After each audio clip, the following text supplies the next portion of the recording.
அஸ்ஸலாமு அலைக்கும் வரஹ்மத்துல்லாஹி வபரக்காத்துஹு. சதக்கத்துல் ஃபித்ர், பெருநாள் தர்மம். அல்லாஹுடைய தூதர் ஸல்லல்லாஹு அலைஹி வஸல்லம் அவர்கள் முஸ்லிம்களிடையே உள்ள ஆண் பெண், சிறியவர் பெரியவர், அடிமை சுதந்திரமானவர் அனைவருக்கும் ஒரு சாவு அளவு பேரிச்சம்பழம் அல்லது ஒரு சாவு அளவு தீட்டாத கோதுமையை பெருநாள் தர்மமாக ஏழைகளுக்கு வழங்க வேண்டும் என்று நிர்ணயித்தார்கள். அதை பெருநாள் தொழுகைக்காக மக்கள் வெளியேறுவதற்கு முன்னால் கொடுக்கும்படியும் கட்டளையிட்டார்கள். இந்த செய்தி அப்துல்லாஹ் இப்னு உமர் ரலியல்லாஹு அன்ஹுமா அவர்கள் மூலமாக அறிவிக்கப்பட்டு ஸஹீஹுல் புகாரியிலே 1503 என்ற எண்ணிலே பதிவு செய்யப்பட்டிருக்கிறது.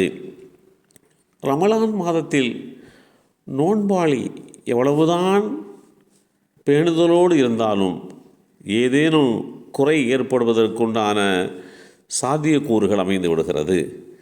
சாப்பிடுதல், குடித்தல் போன்ற நோன்பை முறிக்கும் காரியங்களை முற்றிலுமாக தவிர்த்திருத்தல் மிக இலகுவானதாக இருக்கிறது.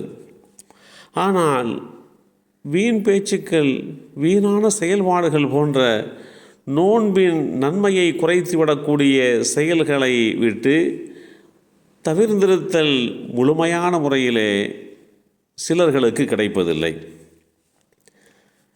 அல்லாஹ் அந்த குறைகளை நீக்கி நோன்பை பரிபூரணமாக்கும் பொருட்டு அதற்கான முழு நன்மையையும் கொடுக்க வேண்டும் என்பதற்காக தன் அடியார்கள் மீது அருள் புரிந்து நோன்பின் முடிவின் போது சதக்கத்துல் ஃபித்ர் என்னும் தர்மத்தை கடமையாக்கியிருக்கின்றான்.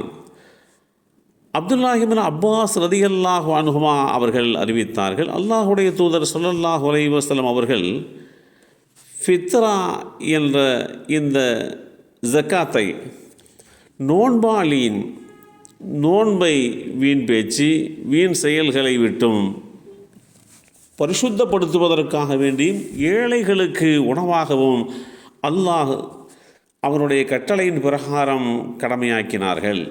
எனவே எவர் பெருநாள் தொழுகைக்கு முன்பே அதனை நிறைவேற்றுகிறாரோ அது ஒப்புக்கொள்ளப்பட்ட சதக்கத்துல் ஃபித்ராக, பெருநாள் தர்மமாக அங்கீகரிக்கப்பட்டுவிடும்.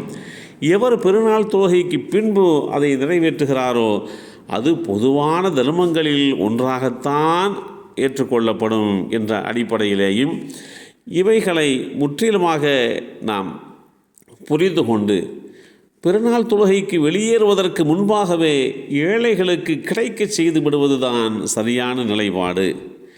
சதக்கத்துல் ஃபித்ர் கடமையாவதற்கான 2 நோக்கங்கள் நாம் புரிந்து கொள்ள கடமைப்பட்டிருக்கிறோம். ஒன்று, நோன்பில் ஏற்பட்டுள்ள குறைபாடுகளுக்கான பரிகாரம். 2வது, சமுதாயத்தினர் ஏழைகள் பெருநாள் அன்று மகிழ்ச்சியாக இருக்க வேண்டும் என்பதற்காக வேண்டி அவர்களுடைய உணவுக்கு உண்டான ஒரு ஏற்பாட்டிற்காக. எனவே தான் அல்லாஹுடைய தூதர் ஸல்லல்லாஹு அலைஹி வஸல்லம் அவர்கள் கூறினார்கள், இன்றைய நாளில் ஏழைகளை யாசகத்தை விட்டும் தேவையற்றவர்களாக ஆக்குங்கள் என்று அறிவித்திருக்கிறார்கள். எனவே வசதியுள்ளவர் சதக்கத்துல் ஃபித்ரை உரிய நேரத்திலே தொழுகைக்கு முன்பே நிறைவேற்றுவது மிக அவசியமானதாகும். எனவேதான் அப்துல்லாஹ் இப்னு உமர் ரலியல்லாஹு அன்ஹுமா அவர்கள் பெருநாளுக்கு 2 நாட்களுக்கு முன்பே அதை சித்தப்படுத்தி தயார்படுத்தி வைத்திருப்பார்கள். சதக்கத்துல் ஃபித்ரை நிறைவேற்றுவதிலே அவர்கள் மும்புறமாக செயல்படுவார்கள் என்கின்ற இந்த செய்திகளெல்லாம் நாம் அதை முறையாக குறித்த நேரத்திலே நிறைவேற்றுவதற்குண்டான வாய்ப்புகளை அமைத்து கொடுத்திருக்கிறது. இந்த அடிப்படையிலே சதக்கத்துல் ஃபித்ரை, ஒவ்வொருவருக்குண்டான சதக்கத்துல் ஃபித்ரை பெருநாள் தொழுகைக்கு புறப்படுவதற்கு முன்பாகவே நிறைவேற்றிவிட வேண்டும். அதுதான் மிக சரியான ஒன்று. எல்லாம் வல்ல அல்லாஹு தஆலா சதக்கத்துல் ஃபித்ரை நம் குடும்பத்தில் இருக்கக்கூடிய ஒவ்வொருவருக்காக வேண்டியும் நிறைவேற்றுகின்ற நல்லோர்களாக நம்மையும் நம் சந்ததிகளையும் ஆக்கி வைப்பானாக. அஸ்ஸலாமு அலைக்கும் வரஹ்மத்துல்லாஹி வபரக்காத்துஹு.